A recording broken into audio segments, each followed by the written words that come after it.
안녕하세요. 어차피 살아야 할 거 행복하게 살자. 어살행살 미디어 싱크탱크 미싱의 한성원입니다.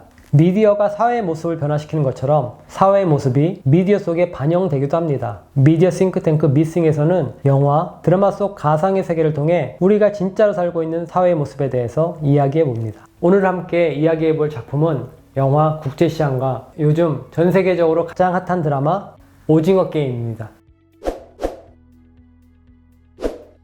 두 작품을 나란히 두고 이야기하는 게 조금 의아하게 느껴질 수도 있습니다. 장르와 주제 모두 다르니까요. 하지만 두 작품 모두 갖고 있는 키워드가 하나 있습니다. 바로 인생 역전, 신분 상승입니다. 국제시장은 한국전쟁 당시부터 현재까지의 기나긴 서사를 축약적으로 담고 있습니다. 주인공 윤덕수는 대한민국 근현대사를 직접적으로 경험하며 관통하는 인물입니다. 그는 북에서 내려온 피난민으로 6.25 전쟁, 독일에서의 광부 생활, 전쟁 중이던 베트남에서의 기술자 생활, 마지막으로 이산가족 상봉까지 대한민국의 굵직한 모든 사건들 속에 있었습니다. 덕수가 위험을 무릅쓰고 계속해서 타지로 나가는 이유는 단 하나입니다. 바로 가족을 책임지기 위한 돈이 필요하기 때문이죠. 오징어 게임도 같습니다. 이 드라마의 배경은 지금 우리가 살고 있는 현대지만 출연하는 주요 캐릭터들 또한 국제시장의 덕수와 같이 모두 가족이 게임에 참가하는 계기가 됩니다. 어머니의 수술비를 위해, 자식에게 멋진 아빠가 되기 위해, 생이별한 어머니를 찾고 동생을 부양하기 위해 등 그들도 비슷한 이유들을 가지고 거대한 상금이 걸려있는 목숨을 건 게임에 참가하게 됩니다. 시작은 비슷했을지라도 두 작품 속 인물들의 끝은 상당히 다르게 마무리됩니다. 국제시장 속 덕수는 몇 번씩 죽을 고비를 넘기고 결국엔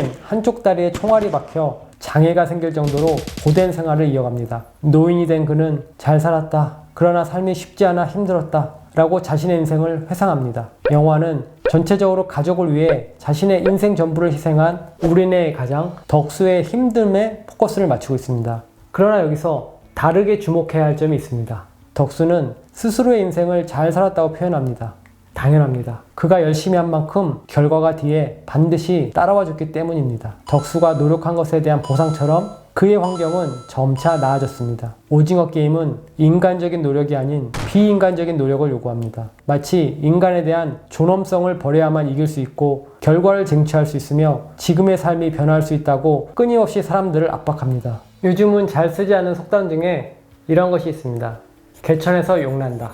자신에게 주어진 환경에 굴하지 않고 가진 능력과 재능을 살려 사회 경제적 신분을 상승시킨 사람들에게 주로 썼던 표현입니다. 그렇다면 현재 사람들의 인식은 어떨까요? 서울시에서 만 20세에서 40세까지를 대상으로 조사한 통계를 살펴보면 개천에서 용난다는 속담이 시민들의 의식 속에서 이제 거의 옛말이 되어버렸다는 걸 알 수 있습니다. 본인이 계층 상승 이동 가능성이 있다고 생각하는 사람들은 조사 인구 중 단 24.8%밖에 되지 않았습니다. 이들 중 4분의 3이나 되는 인원이 계층 상승이 불가능하다고 느끼고 있는 것입니다. 내가 지금은 퇴근하고 돌아와 눈물을 훔치며 사람 하나 겨우 살만한 원룸에서 쓰디쓴 소주에 컵라면을 먹고 있지만 나중에는 높은 빌딩 위에서 야경을 바라보며 와인에 스테이크를 썰겠다며 삶의 의지를 다져야 하는데 그런 희망조차 부질없다고 생각하고 있다는 겁니다. 희망이 사라진 만큼 삶의 만족도도 낮았습니다.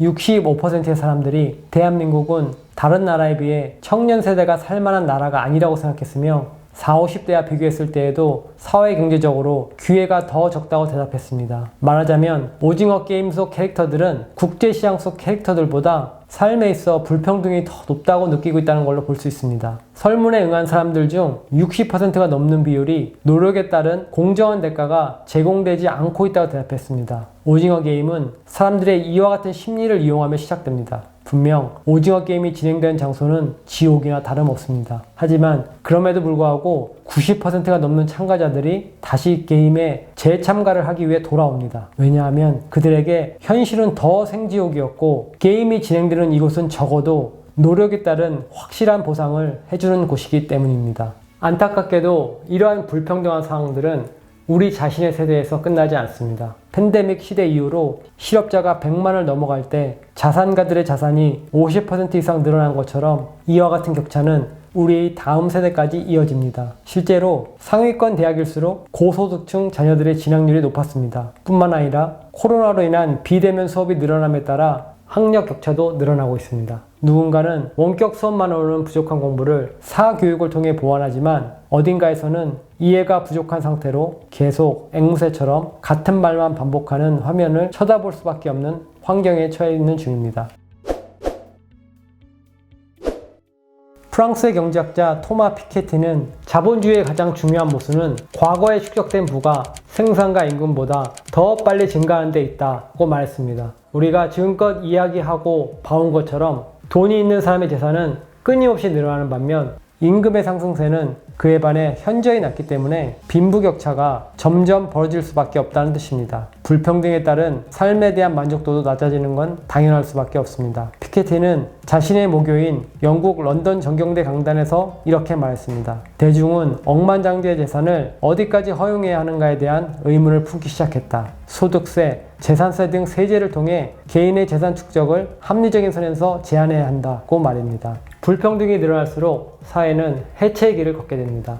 우리가 오징어 게임을 단지 보고 즐기는 미디어로서만 즐길 수 있도록 하기 위해서는 앞으로 끊임없는 다양한 논의가 필요할 것 같습니다. 그럼 오늘은 여기서 인사드리도록 하겠습니다. 다른 의견이나 감상이 있으시다면 댓글로 남겨주세요. 어차피 살 거 행복하게 살자. 미디어 싱크탱크 미싱이었습니다. 감사합니다.